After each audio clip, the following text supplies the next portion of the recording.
So I have a team of 6 employees right now, and I've had subcontractors.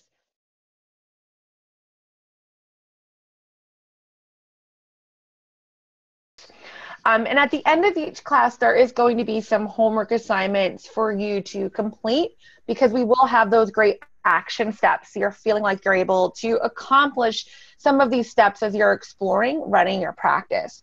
So during our first class, we are going to discuss some of the pros and cons to being a music therapy business owner, just to make sure this is something that you understand that what the great things are about, but then somewhat what are the drawbacks. You can make a really good educated decision if you're still in that, I don't know whether or not I want to do this phase.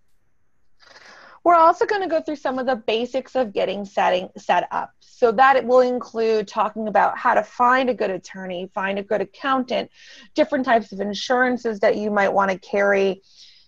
If your city requires trade name certificates. So all of those basic structures that are for business owners regardless of the type of business that you're running.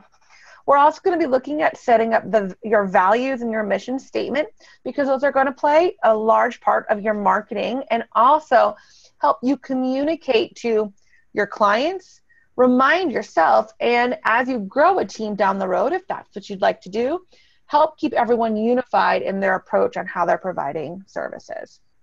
During our second class, we're going to keep going with some of our basics set up, but we're going to talk about coming up with your company name and coming up with your logo and some basic do's and don'ts, and throw some stories into there of some things that can happen if you don't pay attention to your company name.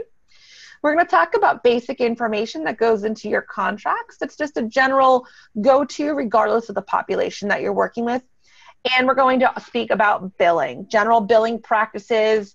We'll talk a little bit about different billing software that you can use, and then also collections and how that works if you have a client that hasn't paid their invoice. In our final class, we're going to talk a lot about budgets. Budgets, when you get them set up, they can help really shape your practice and make sure you're on point to bring in a profit at the end of the year.